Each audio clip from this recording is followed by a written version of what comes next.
현재 대한민국은 총성 없는 제2의 6.25 전쟁을 수행하고 있습니다. 지금 대한민국은 체제 전쟁 중이라는 말씀을 제가 그동안 여러 차례 드렸습니다. 대한민국이 자유민주주의 국가로 가느냐 아니면 공산주의 국가로 가느냐 그 기로에 놓여 있기 때문입니다. 70여 년 전에는 김일성이 탱크를 앞세워서 낙동강 전선까지 밀고 내려왔고 중공군의 불법 개입으로 일사후퇴를 하게 되었습니다. 오늘날에는 그 민족 반역자가 몇십 년간 공들여서 심어놓은 김일성 장학생들과 또 주사파 그리고 중국 통일전선 공작부 사주를 받는 친중 세력이 결탁해서 부정선거와 내란 조장으로 대한민국을 극심한 혼돈 속으로 몰아넣고 있습니다. 대한민국은 지금 민주당이 일으킨 반란에 경찰과 공수처 그리고 법원의 일부까지 가담해서 큰 혼란에 빠져든 상태이며 여기에 일부 언론까지 동조하고 있는 극심한 위기 상황입니다. 이를 반국세, 즉 반국가 세력들은 우리 손으로 뽑은 대통령을 내란 수계라는 칼을 씌워서 오라줄로 꽁꽁 묶으려고 하고 있습니다. 그러나 이는 반역의 길입니다. 대통령이 비상계엄을 선포한 것은 결코 내란죄가 될 수 없습니다. 내란죄는 그 목적이 국헌 문란일 경우에만 성립되는 것입니다. 국헌의 본체인 대통령이 무슨 내란을 저지른단 말입니까? 절대 내란이 아닙니다. 그렇기 때문에 다른 어느 나라에서도 대통령을 내란죄로 처벌한 예가 없습니다. 반국세의 거짓말에 여러분들은 속지 마십시오. 그런데 오늘날 이 모든 위기의 원인은 2022년, 2024년 총선에서 총체적인 부정선거로 의석수를 도둑질한 부정선거 세력들에 의해서 저질러진 것입니다. 22대 국회에서 부정선거로 192석을 차지한 민주당 등은 윤석열 정부 출범 이래 모두 29번의 탄핵 소추를 자행해 왔습니다. 끊임없이 정부의 손발을 묶고 대한민국을 무정부 상태로 만들려고 했습니다. 그렇지 않아도 문재인 정권의 폭정으로 피폐해진 국민, 국가, 경제의 숨통을 아예 끊어버릴 기세로 국정의 발목을 잡는 그런 일만 했습니다. 2026년도 정부 유지 운영을 위한 최소한의 핵심 예산마저도 전액 삭감했습니다. 각종 민생 지원 예산도 예외 없이 무차별적으로 삭감하는 횡포를 저질렀습니다. 도저히 정부를 온전히 운영할 수 없을 지경으로 짓밟았습니다. 입법 활동 역시 위헌적인 법안을 끊임없이 발의했습니다. 입법 독재였습니다. 민주당은 22대 국회가 개원한 이래 단 하루도 예외 없이 정부에 흠집내고 발목 잡는 그런 행패를 일삼아 왔습니다. 윤석열 대통령은 부정선거 세력이 대한민국 자유민주주의 시스템을 붕괴시키는 것을 막아야만 했습니다. 법원조차도 선관위를 일방적으로 편드는 그런 행태를 보이는 상황에서 나라 살릴 유일한 방법이 선관위의 서버를 압수해서 부정선거의 실상을 밝히는 바로 그것이었습니다. 그렇기 때문에 이를 위한 유일한 방법이 비상계엄이라고 판단해서 대통령의 헌법상 권한인 비상계엄을 선포했던 것입니다. 즉 나라를 살리기 위한 결단이었던 것입니다. 이렇게 만든 원흉은 바로 민주당, 종북좌파, 반국가 세력들입니다. 만약 대통령이 이런 상황을 알고 있으면서도 그냥 덮어두고 임기를 마치려 했다면 그것이야말로 직무유기입니다. 윤 대통령은 이런 현실에 맞서 싸워서 나라를 지키기 위해 부득이 계엄을 선택했던 것입니다. 자유민주주의 체제를 지키기 위한 선택이었습니다. 그러나 상황은 녹록지 않습니다. 저는 공안검사 출신으로 14년에 걸쳐서 수사한 끝에 통진당 해산을 완결지은 바 있기 때문에 저들에 대해서 너무 잘 알고 있습니다. 2014년 통진당이 해산된 지 10년이 지난 오늘날에도 통진당 세력인 경기동부연합 등은 건재합니다.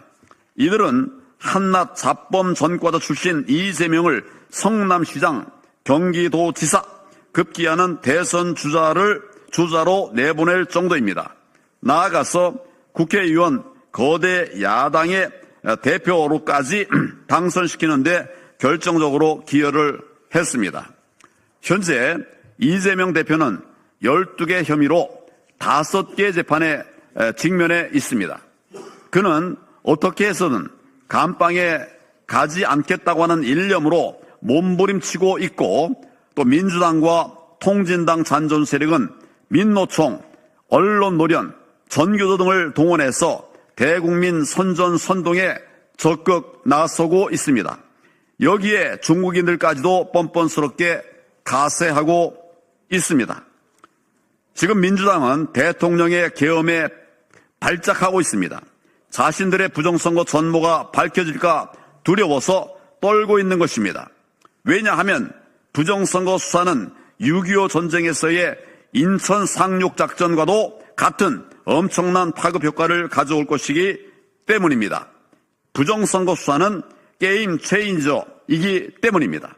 그래서 저들은 대통령에 대해 내란이라는 엉터리 프레임을 씌우고, 또 내란죄 수사 권한도 없는 공수처를 내세워서 대통령에 대해 내란죄 수사를 하겠다고 하는 행패를 부리고 있습니다. 첫째, 공수처에 묻겠습니다. 과연 이것이 정당합니까? 내란죄 수사권도 없는 공수처가 내란죄 수사를 한다? 불법 아닙니까? 수사권도 없으면서 체포영장을 발부받았다? 정말 불법 아닙니까? 그것도 서울중앙지법이 아닌 서울 서부지법에, 이게 정말 말도 안 됩니다. 언론에 의하면 서울중앙지법에서 1차 체포영장이 기각된 후에 편법으로 서울 서부지법에서 체포영장을 발부받았다는 그런 보도까지 나왔습니다. 공수처에 대한 신뢰가 정말 얼마나 바닥인지를 쉽게 알 수가 있습니다.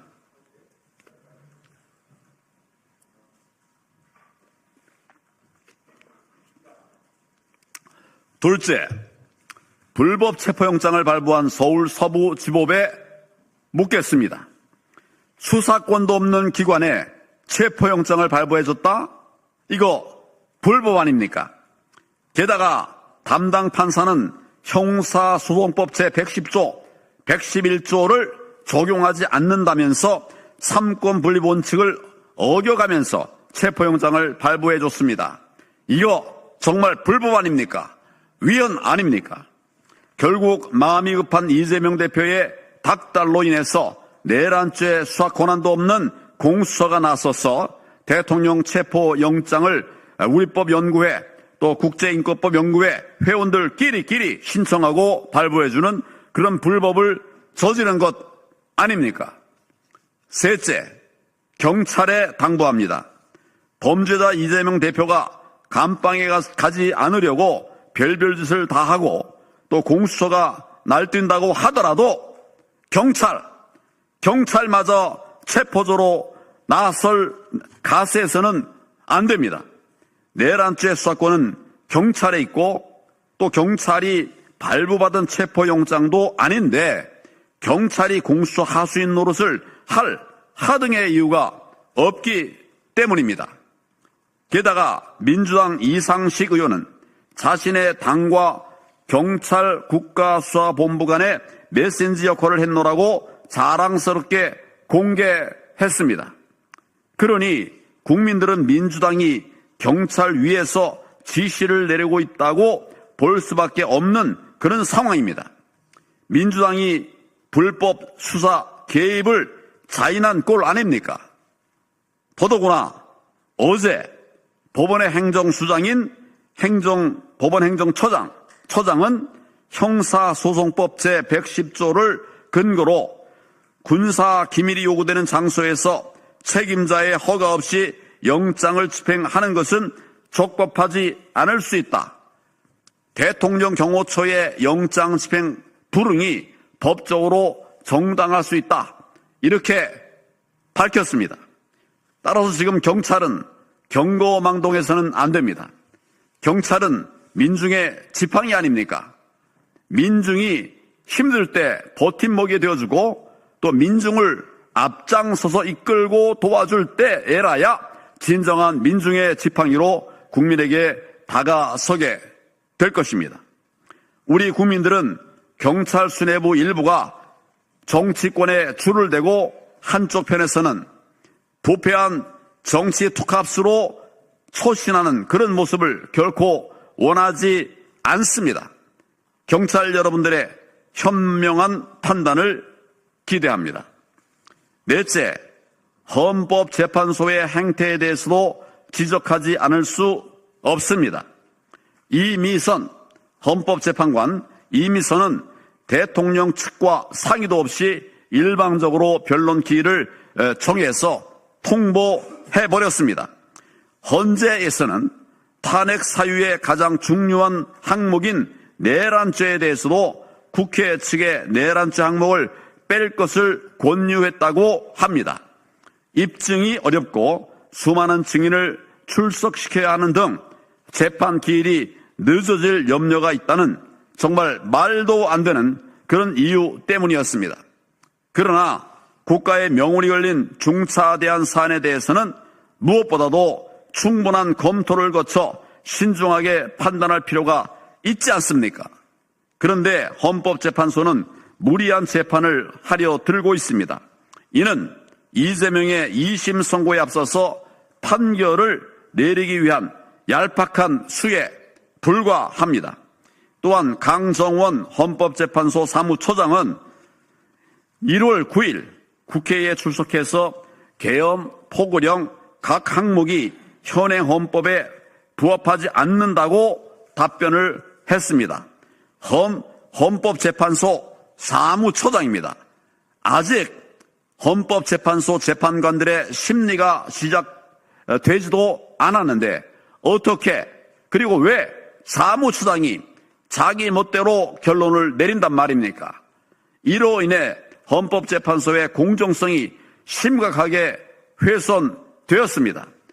헌재가 이런 식으로 한다면 어떤 판단을 내리더라도 그 결과에 승복할 사람은 결코 없을 것입니다. 그러므로 헌법재판소 재판관들께 말씀드립니다. 나라 망가뜨릴 판단을 하지 마십시오. 나라 살릴 재판을 하십시오. 눈치 보지 말고 정의롭게 판단하십시오. 다시는 박근혜 대통령 탄핵 때와 같은 그런 우를 범하지 마십시오. 지금 대한민국은 제2의 6.25 전쟁, 체제 전쟁 중입니다. 참으로 감사하게도 윤 대통령을 지키기 위해 애국 시민들이 분연히 나서고 있습니다. 8년 전 박근혜 대통령 탄핵의 뼈아픈 기억을 교훈 삼아서 엄동설안에 밤새 눈 맞아가면서 육탄방으로 한남동 관절을 지키고 있습니다. 마치 6.25 때 낙동강 전선에서 전투하듯이 싸우며 버티고 있습니다. 특히 지금은 청년들이 일어나고 있습니다. 8년 전과는 전혀 다릅니다. 현명한 우리 청년들은 윤석열 대통령을 지키는 것이 자유민주주의 대한민국을 지키는 것이라는 이런 사실을 너무나도 잘 알고 있기 때문입니다. 윤석열 대통령 지지율이 46%에 이르르며 고공행진을 하자 민주당 등의 발버둥 역시 그게 달하고 있습니다. 야당은 내란이라는 프레임을 걸어놓고 국민의 시선을 빼앗고 있지만은 부정선거가 만천하에 공개되면 공룡처럼 대멸종의 순간을 맞게 될까 두려워하고 있습니다. 메이저 언론도 마찬가지입니다. 그래서 지난 7일 민주당은 부정선거라는 말만 해도 3년 이하의 징역에 처하는 그런 악법까지 발의를 했습니다. 부정선거를 언급하기만 해도 형사처벌한다? 공산주의, 사회주의가 하는 짓 아닙니까? 북한 김정은의 반동사상 문화배격법과 뭐가 다릅니까? 그것도 모자라서 민주당이 이제는 카톡 검열까지 한다고 합니다. 공산주의 맞지 않습니까? 뿐만 아니라 민주당은 선관위와 민주당 등 부정선거 세력에 대해 저항하면서 대통령과 나라를 지키기 위한 유튜브 방송, 유튜버들을 내란 선전죄로 고발했습니다. 이에 이런 걸 보면 역시 민주당은 반헌법 세력 맞지 않습니까? 저는 내란 선전죄로 고발된 유튜버들께서 원하시면 무료 변론을 해드릴 것입니다. 자유민주주의를 지키려는 분들은 보호해드려야 하지 않겠습니까? 우리는 대통령을 지켜야 합니다. 윤석열 개인이 아닌 대한민국의 대통령을 지켜야 합니다. 전 국민이 하나 돼서 대통령을 지키는 것이 대한민국의 체제를 수호하는 바로 그 길이기 때문입니다. 우리의 단합된 힘으로 윤석열 대통령을 복귀시켜서 이 혼란을 잠재우고 대한민국을 정상으로 되돌려 놓아야 합니다.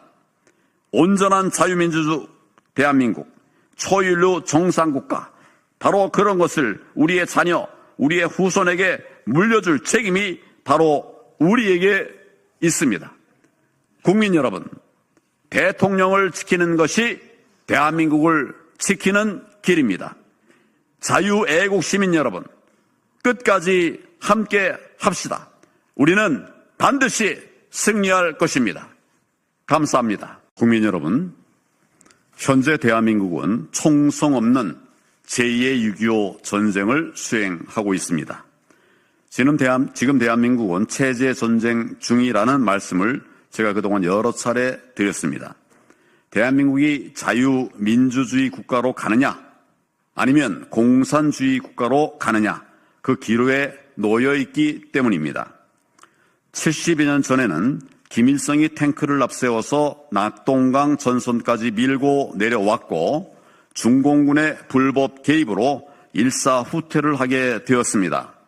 오늘날에는 그 민족 반역자가 몇십 년간 공들여서 심어놓은 김일성 장학생들과 또 주사파 그리고 중국 통일전선공작부 사주를 받는 친중 세력이 결탁해서 부정선거와 내란 조장으로 대한민국을 극심한 혼돈 속으로 몰아넣고 있습니다.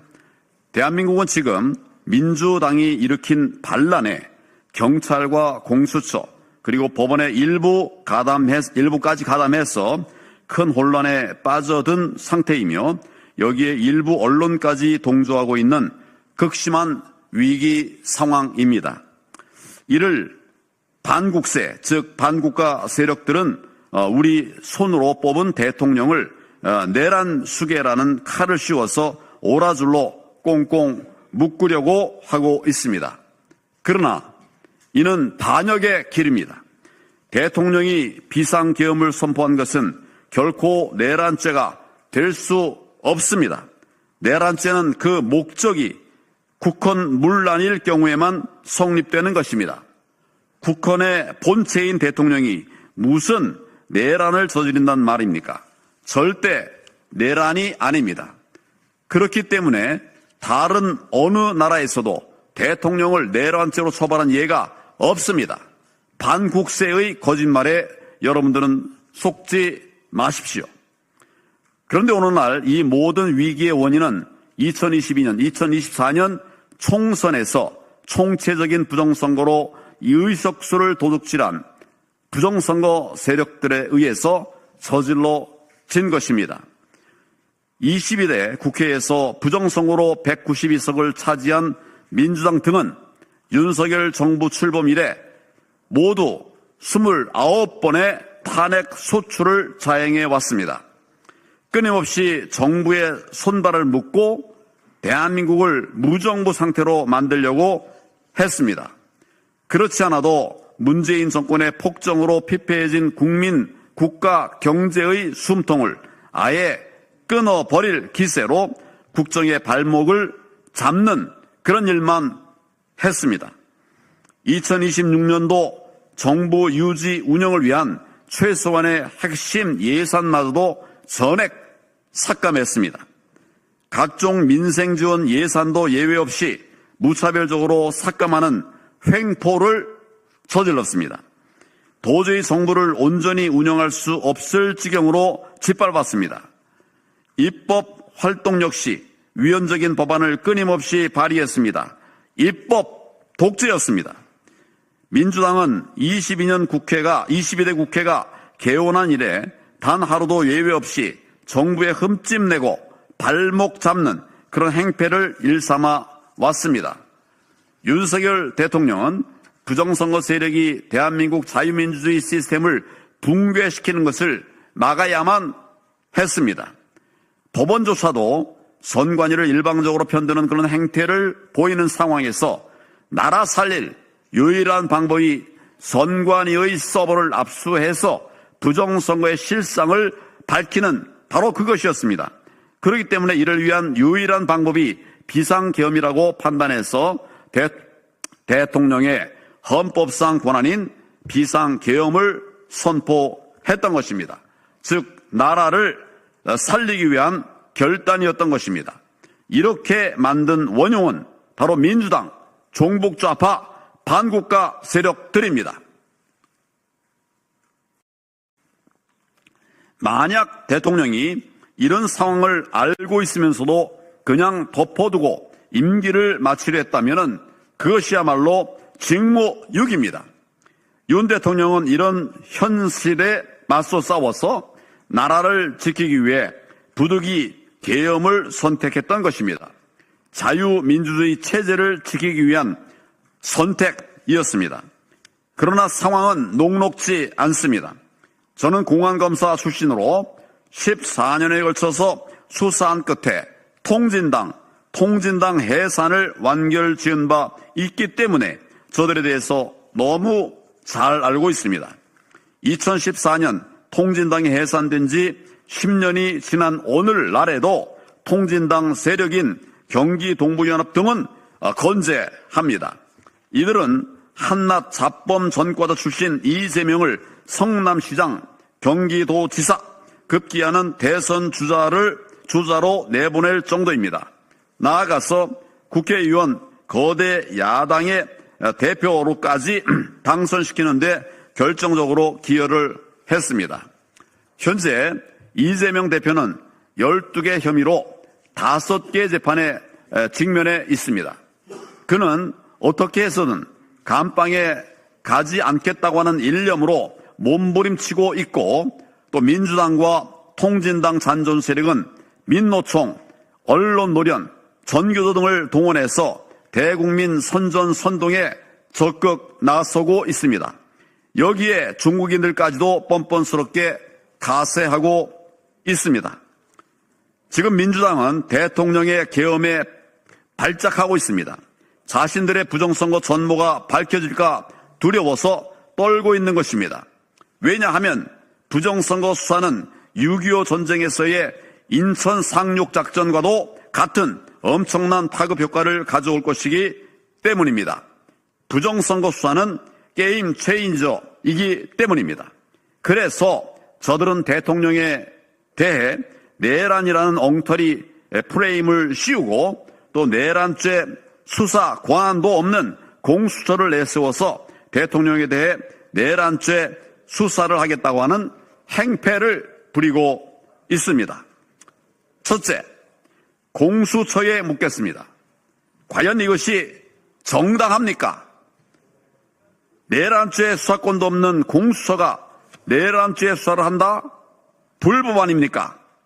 수사권도 없으면서 체포영장을 발부받았다? 정말 불법 아닙니까? 그것도 서울중앙지법이 아닌 서울서부지법에, 이게 정말 말도 안 됩니다. 언론에 의하면 서울중앙지법에서 1차 체포영장이 기각된 후에 편법으로 서울서부지법에서 체포영장을 발부받았다는 그런 보도까지 나왔습니다. 공수처에 대한 신뢰가 정말 얼마나 바닥인지를 쉽게 알 수가 있습니다.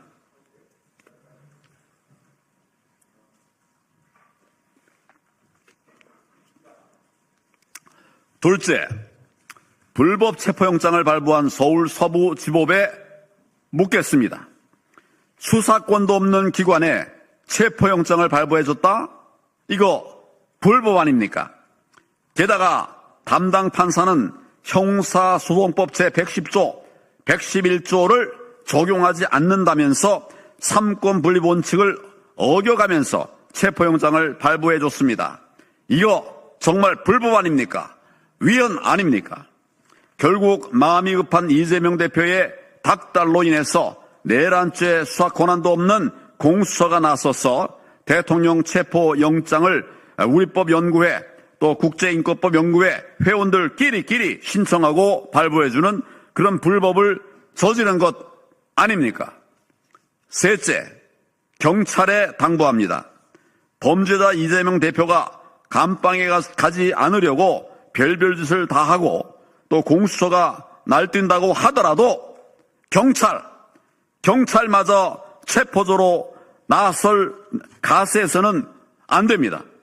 내란죄 수사권은 경찰에 있고 또 경찰이 발부받은 체포영장도 아닌데 경찰이 공수처 하수인 노릇을 할 하등의 이유가 없기 때문입니다.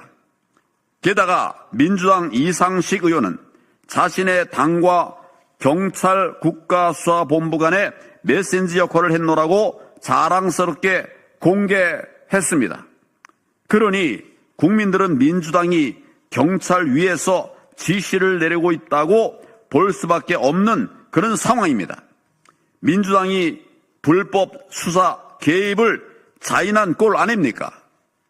더더구나 어제 법원의 행정수장인 법원행정처장은 형사소송법 제110조를 근거로 군사 기밀이 요구되는 장소에서 책임자의 허가 없이 영장을 집행하는 것은 적법하지 않을 수 있다.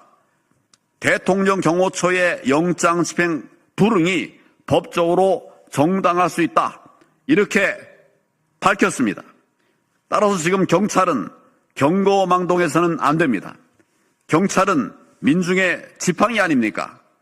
민중이 힘들 때 버팀목이 되어주고 또 민중을 앞장서서 이끌고 도와줄 때에라야 진정한 민중의 지팡이로 국민에게 다가서게 될 것입니다. 우리 국민들은 경찰 수뇌부 일부가 정치권에 줄을 대고 한쪽 편에서는 부패한 정치 투캅스로 초신하는 그런 모습을 결코 원하지 않습니다. 경찰 여러분들의 현명한 판단을 기대합니다. 넷째, 헌법재판소의 행태에 대해서도 지적하지 않을 수 없습니다. 이미선 헌법재판관 이미선은 대통령 측과 상의도 없이 일방적으로 변론 기일을 정해서 통보해버렸습니다. 헌재에서는 탄핵 사유의 가장 중요한 항목인 내란죄에 대해서도 국회 측의 내란죄 항목을 뺄 것을 권유했다고 합니다. 입증이 어렵고 수많은 증인을 출석시켜야 하는 등 재판 기일이 늦어질 염려가 있다는 정말 말도 안 되는 그런 이유 때문이었습니다. 그러나 국가의 명운이 걸린 중차대한 사안에 대해서는 무엇보다도 충분한 검토를 거쳐 신중하게 판단할 필요가 있지 않습니까? 그런데 헌법재판소는 무리한 재판을 하려 들고 있습니다. 이는 이재명의 2심 선고에 앞서서 판결을 내리기 위한 얄팍한 수에 불과합니다. 또한 강정원 헌법재판소 사무처장은 1월 9일 국회에 출석해서 계엄, 포고령 각 항목이 현행 헌법에 부합하지 않는다고 답변을 했습니다. 헌법재판소 사무처장입니다. 아직 헌법재판소 재판관들의 심리가 시작되지도 않았는데 어떻게 그리고 왜 사무처장이 자기 멋대로 결론을 내린단 말입니까? 이로 인해 헌법재판소의 공정성이 심각하게 훼손되었습니다. 헌재가 이런 식으로 한다면 어떤 판단을 내리더라도 그 결과에 승복할 사람은 결코 없을 것입니다. 그러므로 헌법재판소 재판관들께 말씀드립니다. 나라 망가뜨릴 판단을 하지 마십시오. 나라 살릴 재판을 하십시오. 눈치 보지 말고 정의롭게 판단하십시오. 다시는 박근혜 대통령 탄핵 때와 같은 그런 우를 범하지 마십시오. 지금 대한민국은 제2의 6.25 전쟁, 체제 전쟁 중입니다. 참으로 감사하게도 윤 대통령을 지키기 위해 애국 시민들이 분연히 나서고 있습니다. 8년 전 박근혜 대통령 탄핵의 뼈아픈 기억을 교훈 삼아서 엄동설안에 밤새 눈 맞아가면서 육탄방으로 한남동 관절을 지키고 있습니다. 마치 6.25 때 낙동강 전선에서 전투하듯이 싸우며 버티고 있습니다. 특히 지금은 청년들이 일어나고 있습니다. 8년 전과는 전혀 다릅니다. 현명한 우리 청년들은 윤석열 대통령을 지키는 것이 자유민주주의 대한민국을 지키는 것이라는 이런 사실을 너무나도 잘 알고 있기 때문입니다. 윤석열 대통령 지지율이 46%에 이르르며 고공행진을 하자